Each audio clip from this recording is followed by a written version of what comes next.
Hello everyone, this is Mominul. Welcome back to my YouTube channel and Facebook page, Popo Rider. Yeah. Everybody knows that I'm breaking down. Everybody knows I ain't faking now. Everybody knows my heart's faking now. এখন যখন যাচ্ছি বিকালের দিকে একটু এসিটিভিতে যাব। এসিটিভিতে কালকে যে কাজটা ছিল সেটা করতে পারিনি, এখন আজকে করতে হবে, কিছু করার নাই, ইমার্জেন্সি কাজ। তো ভাবছিলাম কালকে যাব, বাট যেতে পারিনি, কাজের অনেক চাপ ছিল। আর এখন যাচ্ছি এসিটিভিতে। সুন্দর একটা ওয়েদার, সুন্দর একটা রোদ, বৃষ্টি নামছে সকালের দিকে।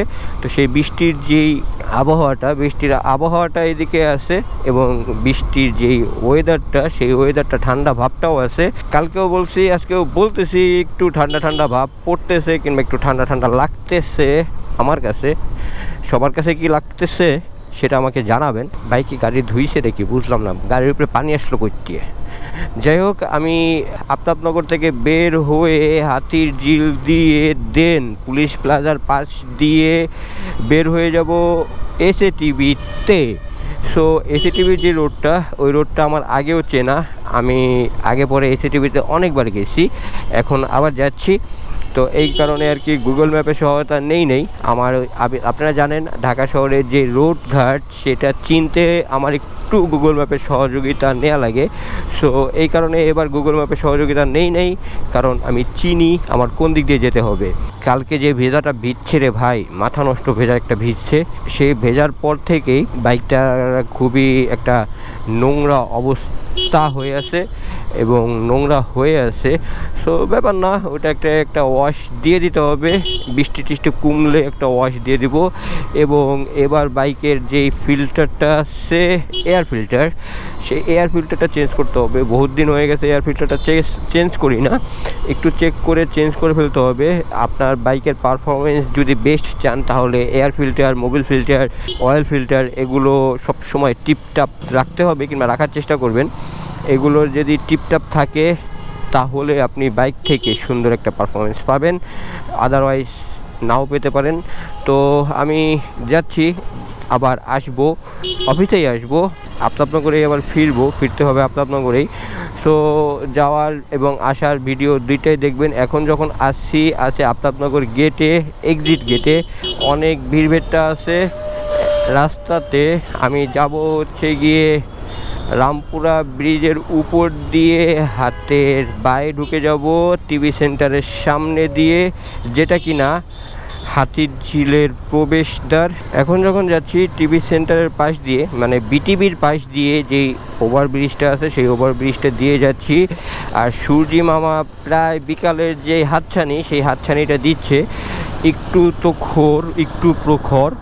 সো এই প্রখর সূর্যি মামাকে বিদায় দিতে হবে, ঘন্টাখানেকের ভিতরে এই সূর্যি মামা বিদায় নিয়ে নেবে। তো বিকালের যে আভাটা, সেই বিকালের আভাটা চলে আসবে। আর এই যে রোডটা, এই রোডটাতে ক্রস করতে ভালোই লাগে। আমি আগেও বলছি আপনাদেরকে, এখনও বলতেছি, ইউলুপে যেই রোডটা আছে এবং এই ব্রিজটা, এই দুইটা ব্রিজ ক্রস করতে গেলে মনে হয় যে রেসিং ট্রাকে রেস করতেছি কিংবা রেস খেলতেছি। জাস্ট স্পিডটা আমার লিমিট, এই লিমিট স্পিডের ভিতরেই থাকা ভালো এবং লিমিট স্পিডেই সব কিছু করা ভালো। আনলিমিটেড স্পিড হয়ে গেলে সমস্যা। আমি মেন রোডে উঠবো না হাতির ঝিলে, যেহেতু আমি পুলিশ প্লাজার এদিকে যাব। সো মেন রোডে না উঠেই যাওয়ার চেষ্টা করব, কিন্তু মেন রোডে উঠাই লাগলো। এদিকে আবার একটু জটলা আছে গাড়ির। আর হাতির ঝিল পুরোই সুন্দর অবস্থা। হাতির ঝিলে বিকাল, যেহেতু সবাই ঘুরতে টুরতে আসতেছে, আড্ডা টাড্ডা দিতে আসতেছে।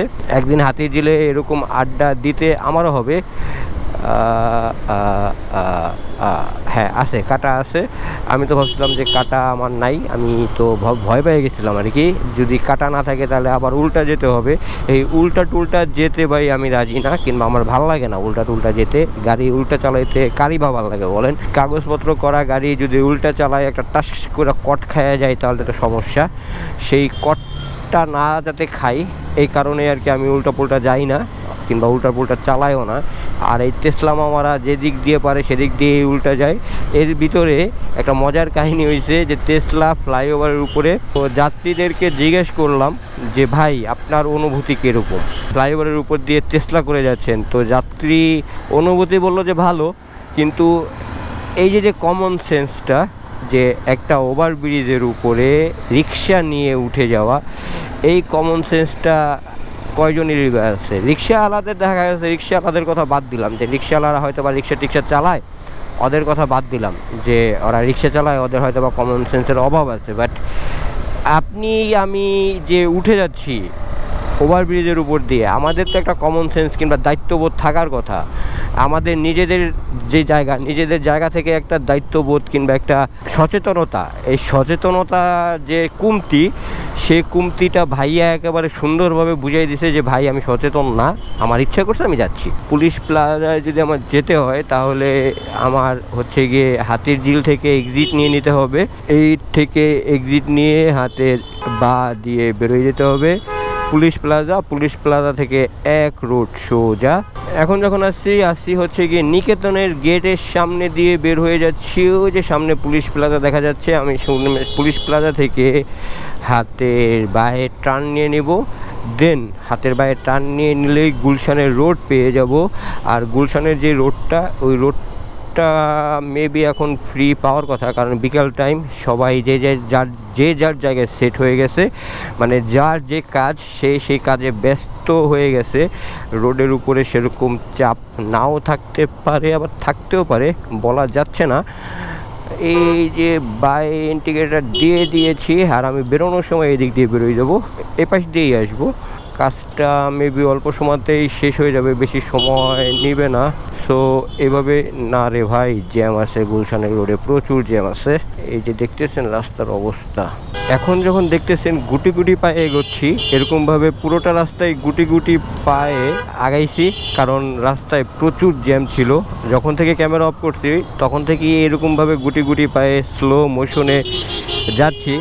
সামনে আছে হচ্ছে গিয়ে গুলশানে যে চত্বরটা, সেই চত্বরটা, হ্যাঁ চত্বরটা ক্রস করতে পারলেই আর বেশি ঝামেলা নাই, কারণ চত্বরটা ক্রস করার সাথে সাথেই একটা ইউটার্ন নিলেই এসএটিভি। হ্যাঁ চত্বরটা ক্রস করে গেছি, সামনে ট্রাফিক পুলিশের তৎপরতা আছে এবং চত্বরে প্রচুর যানজট, অনেক লোকজন আছে। এদিকে আবার একটু ক্যামেরা নিয়ে কিসের যেন শ্যুট টুট নিচ্ছে। সবসময় এই রাস্তাটায় জ্যাম ট্যাম থাকে, আর রাস্তার দুই ধারে অফিস টফিস আছে, এই কারণে এদের ফুটকাটও চলে, ফুটপাথ দিয়ে খাবার টাবারের দোকান টোকান আছে। আর এই যে কিছু কিছু গাড়ি যে ধীর গতি, মানে তারা যে হেজিটেশনে ভোগে যে তারা কোন দিক যাবে, এই কারণেই আরও হচ্ছে গিয়ে এই জ্যামগুলো কিংবা এই যানজটগুলো কিংবা এই জটলাগুলো বেঁধে থাকে। যাই হোক, আমি এখন নিয়ে নিতেছি ইউটার্ন, যে ইউটার্নটা আমার নেওয়ার দরকার ছিল। ইউটার্নটা নিয়ে ঢুকে যেতে পারলেই হচ্ছে গিয়ে এসএটিভি। রয়্যাল জিনিসটা ভালোই লাগতেছে, ঢাকা শহরে গাড়িগুলো মানে রয়্যালগুলো দেখতে ভালোই লাগতেছে। যাই হোক, ইউটার্ন নিয়ে নিছি, সামনেই অলমোস্ট চলে আসছি এসএটিভিতে। তো এসএটিভির যে কাজটা আছে, কাজটা সারার চেষ্টা করব এবং কাজটা সেরে দেন বের হয়ে আবার আফতাবনগরে যাব। এই ফুটেজ আপনারা পাবেন এবং দেখবেন, সমস্যা নাই। সব কিছুই আপনাদেরকে দেখানোর চেষ্টা করব এবং সব কিছুই আপনাদের কাছে শেয়ার করব, কারণ আমি আপনাদেরকে সব কিছুই দেখানোর চেষ্টা করি এবং শেয়ার করি। এই যে এসএটিভি চলে আসছি, তাহলে এসএটিভির কাজটা সেরে দেন আবার আসছি। গাড়িটা তো জোস। তো কাহিনী যেটা হয়েছে, এসএটিভি থেকে বের হয়ে গেছি, এসএটিভি যে কাজটা ছিল আলহামদুলিল্লাহ ভালোইভাবে কমপ্লিট হয়ে গেছে। তো এখন বের হয়ে অফিসের দিকে যাচ্ছি। বেরোয় যদি দেখি এরকম জ্যাম, তাহলে কীরকম লাগে বলেন তো? ভালোই লাগে। তাহলে থাকেন, জ্যাম ক্রস করে আমি আসছি আবার আপনাদের সাথে। তো এক নম্বরে যে সিগন্যালটা ছিল, সিগন্যালটা ছেড়ে দিচ্ছে, তাড়াতাড়ি বেরোয় যাওয়ার চেষ্টা করব, খুবই তাড়াতাড়ি। অফিসে যেতে হবে, অফিসে ওরা আসছে কি না বলতে পারতেছি না, কিন্তু অফিসে যেতে হবে। সো এক নম্বরে যে জ্যামটা আছে, সেই জ্যামটা ছেড়ে দিয়েছে। আমি মনে হয় মাঝখানে ঢুকে ভুল করলাম, পাশ দিয়ে সবাই চলে যাচ্ছে খুব সুন্দরভাবে। আসলে জ্যামে বাইক চালাইতে কিন্তু সেই একটা প্যারা, বারে বারে ব্রেক ধরতে হয়, বারে বারে ক্লাচ ধরতে হয়, বারে বারে থ্রোটল ছাড়তে হয়, আবার থ্রোটল ধরতে হয়। এই যে ব্যাপারগুলো, এই ব্যাপারগুলো কিন্তু খুব মজার। পরবর্তীতে আঙুলে কিন্তু 12টা বাজে যায়। বাইক থাকাতে আরও সহজ হয়েছে আমার চলাফেরা ঢাকার ভিতরে। যদি বাইকটা না থাকতো তাহলে চলাফেরাটা আরও কঠিন কিংবা আরও দুষ্কর হয়ে যেত, এক জায়গা থেকে আরেক জায়গায় মুভ, এবং প্রচুর টাকা খরচ হয়ে যেত। এই যে জ্যামটা, এই জ্যামটা মেবি সামনে একটা কাটা আছে, ওই কাটা পর্যন্তই পুলিশ প্লাজা দেখা যাচ্ছে। এখন যখন যাচ্ছি সামনে এখন টিভির সাথে যাচ্ছি, জ্যামটা ছেড়ে দেওয়ার পরে সবাই একটু হাত খুলে টানতেছে, বেরোয় যাওয়ার চেষ্টা করতেছে। আমিও বেরোয় যাওয়ার চেষ্টা করব। সকালের বৃষ্টির পানি এখনও বেরোচ্ছে কিছু কিছু জায়গা দিয়ে। এদিকে আবার কনস্ট্রাকশনের কাজ চলতেছে। আর গুলশানের এই যে গাছগুলো, এই গাছগুলো কিন্তু খুব সুন্দর দেখা যাচ্ছে, খুব সুন্দরভাবে রোদের আলো ফুটে উঠতেছে এই গাছের পাতা দিয়ে। তো আমি যাব হচ্ছে গিয়ে বায়ের দিকে, আমি ডানে যাব না, বা দিয়ে হাতিঝিল দিয়ে বেরোয় যেতে হবে আবার সেই আফতাবনগর। কিন্তু ঝামেলা হচ্ছে গিয়ে ঠেলতে হবে বনশ্রী রামপুরার যে জ্যামটা আছে সেই জ্যামটা। এই জ্যামটা খুবই খুবই খুবই খুবই প্যারাদায়ক বললেই হয়। আর এদিকে কি সুন্দরভাবে হেলে দুলে হাঁটাহাঁটি করতেছে লোকজন, খুবই ভালো লাগতেছে। আকাশটা খুবই সুন্দর লাগতেছে, পরিষ্কার আছে। এবং এই পরিষ্কার আকাশে ঠান্ডা বাতাসে এভাবে হাত দুলিয়ে দুলিয়ে হাঁটতে ভালোই লাগার কথা। আর এখন যখন যাচ্ছি হালকা রোদের আলোটা একটু কমে যাচ্ছে, যেহেতু বিকাল হয়ে যাচ্ছে। বলছিলাম যে ঘন্টাখানিকের ভিতরে সূর্যি মামা বিদায় নেবে, তো সেই সূর্যি মামার বিদায়ের যে ঘন্টা সেটা বাজতেছে। আর সেটা বাজিয়ে বাজিয়ে সূর্যি মামা বিদায় নিচ্ছে। আমি অলরেডি একদিকে চলে আসছি হাতিঝিলে। জানি না আপনাদেরকে কতটুকু কি সৌন্দর্য দেখাতে পারছি, কিংবা আপনাদেরকে ভিডিওতে কতটুকু কি মজা দিতে পারছি। হোপ রাখতেছি ভিডিও আপনাদের কাছে ভালো লাগছে। যদি ভিডিও ভালো লাগে থাকে তাহলে অবশ্যই লাইক কমেন্ট শেয়ার করে সাবস্ক্রাইব করে পোপোর সাথে থাকবেন এবং পোপোকে দেখতে থাকবেন এবং জানাবেন কে কোথা থেকে ভিডিও দেখতেছেন। এদিকে জঞ্জাল এই পর্যন্ত চলে আসছে। তাহলে এই পর্যন্তই, টাটা, বাই বাই।